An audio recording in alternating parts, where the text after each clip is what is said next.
Writer here. Welcome to my review for Godzilla vs. the Mighty Morphin Power Rangers 2. I honestly almost forgot this was happening. You know, I did cover most of the issues of the last run and I kind of just fell off of it. Not because I wasn't enjoying it, but something happened where I just forgot an issue and it was just too late to cover it. Maybe one day I'll go back now that I have the trade paperback and reread it and cover the whole thing during a slow week. But to recap my thoughts on that, I did enjoy it. It was relatively simple. I don't think it was as good as the Turtles one. The Turtles one being a little bit more in depth in terms of stuff like character interactions and story and lore. Obviously with Godzilla you're not going to be expecting a lot of character interactions and stuff like that, but you know what I mean. There's a little bit more depth to the Turtle one and stuff like that. But that was honest. But the Godzilla one is honestly very enjoyable. You know, I think the main excitement around something like this is getting to see them in the same space, fighting or teaming up or both or whatever, kind of like Godzilla x Kong and whatnot. And it's a little bit harder to replicate that excitement for something like that in a comic because obviously you might want to see that in the show's form or in kind of a Pacific Rim Godzilla x Kong form. And I think they replicated that pretty well. Not replicated it, but did the best approximation with the art. I love the art. That was my favorite thing about it. Just getting to see all the monsters and the Rangers fighting in the same space. You know, the art evoked this really kind of 90s, like, extreme feel. And I really liked it. Like, even the muscly Rangers from, like, the old Bandai days. And that was really the best part of it. And I kind of forgot this was coming out. Like, I missed doing a news video on it, and I forgot about it until a little while ago. And I'm actually really enjoying this one more than the first one. Now, I really liked the first one. I definitely did for what it was. You know, I'm much more of a casual Godzilla fan, so I wasn't super hyped up or anything, but I enjoyed it. But this one seems to be a lot more intriguing, a little bit more story-driven, interesting ways of explaining the mythology of the two worlds together, as well as taking advantage of more Ranger lore outside of MMPR, which is great. Like, honestly, the last one was pretty simple, just having the two worlds clash, but this one almost seems to be taking a more similar approach to the TMNT one, where we're seeing them take advantage of blending the two lores together a little bit more. We might be getting some like more hybrid designs. I mean, we are. At the very end of the issue, we got the Psycho Ghidorah. So we have some more hybrid designs, and even one step further than TMNT, which is great, is as much as I love the PR TMNT comic, it's only like MMPR Season 1 and Turtles. And my hope is if we do a third one, we might even move on to Season 3 because it's freaking ninjas! Okay? It's only that, which makes a lot of sense, but this is really cool because we're actually acknowledging Season 2 with the White Ranger, but in kind of a cool way that allows you to keep your MMPR Season 1 stuff going on.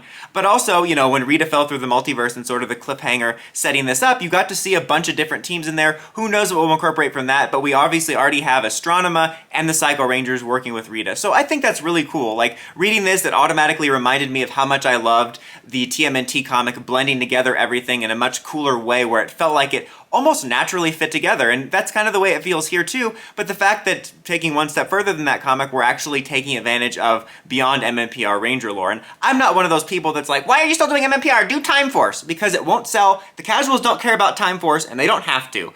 But this is kind of a good way to approach it, where you bill it as MMPR, that's the main focus, you draw in the larger casual fan market, but then you can incorporate other Ranger lore. And that is something else I talked about in the TMNT comic review, is it's funny how the TMNT comics are bringing in more and more of the Turtles Rogues Gallery, but MMPR doesn't really have a Rogues Gallery. You have your main villains, and then you have kind of some of the memorable monsters, and any of the Rogues Gallery from any other series, most of the other readers are going to be like, I have no idea who the hell this is. As with this premise, we're actually following the White Ranger, and initially, because I'd read a couple of the synopsises, like briefly glanced over them, so I knew they were doing some crazier stuff, but I was mostly going in blind. So I initially assumed that we were just picking up with this version of the MMPR team in around the Season 2, maybe 3 time or whatever, and obviously it's Season 2-ish times because he's got the White Tiger Zord, but he's from a different reality, and he's fighting against these monsters, a bunch of monsters actually looks like from In Space and stuff and other seasons, and then he winds up in the main dimension, or the main dimension from this reality of the Godzilla crossovers, and it's the MMPR Season 1 team. So they kind of can have their cake and eat it too, where that's such a dumb phrase, because like, why would you want to just own the cake if you can't eat it? These are the things I think about. Have that classic Season 1 iconic setup, but then have the White Ranger there. And it's kind of cool on a Ranger lore level of having a future version of the White Ranger meet them back in time, and them being like, oh, we're gonna have a White Ranger one day. Again, I haven't read any of the synopsises or any spoilers that are out there, but I am slightly curious if maybe it's not Tommy. I imagine it will be. But it would be interesting if it wasn't. You know, there was that scenario in the World of the Coinless where Jason was going to be the one to wear that mantle. Again, I don't think that's going to happen, but because unless I missed a panel where he revealed who he was, It doesn't say who it was, so who knows? But that's really interesting. Like, it's cool to see all this Ranger lore and Godzilla lore come together in this, but just on a Ranger level, I'm like, this is a cool storyline to see White Ranger meet these characters here and how they're going to sort of set this up since they set up the multiverse. And like I said, then you have Rita working with Astronema, which is super cool. And you have the Psycho Rangers, and again, unless I spaced it out, I don't know why Yellow isn't in the shot where they introduced them, or maybe I missed something and that has something to do with Psycho Ghidorah, but Yellow wasn't in the first shot they were introduced. Again, it's a chance I missed a panel. But they reveal at the end that they're bringing out Psycho Ranger Ghidorah, which it looks more kaiju-like than Ranger-like. I kind of wish, it's cool looking, but I kind of wish it almost looked like a more hybrid. I mean, I know the Psycho Rangers don't exactly look the most traditional Rangerly, but it does look cool. I just wish it looked a little bit more Rangerly. But that, again, immediately brought to mind the TMNT crossover and how they blend together the two realities. I think that's super cool. And I'll be curious to see if there's going to be any other surprises from any other series and stuff like that as we go about this. It definitely looks like we're gonna be getting some more like hybrid designs. I think that's pretty cool. And I think with this, you know, we'll see how it feels the longer it goes on. But it evokes similar feelings of TMNT. Also in the sense that when you do start to blend them together more and treat it less like an exhibition match of like these two shouldn't meet but they're gonna fight, and you kind of take the stories and put them together more, though they really do feel like they could fit in the same world. Like you could realistically, I think, especially this and TMNT, I think fit where I could totally buy that they were from a shared comic universe and not just like, oh, we multiverse ported. Obviously they're doing multiverse stuff, and there is a lot of multiverse like words being thrown around in this like multiversal thing they use for transport, and I feel like I'm already hypothetically annoyed at the people that are annoyed by the multiverse storytelling. Like, come on guys, you're missing out on some cool stuff.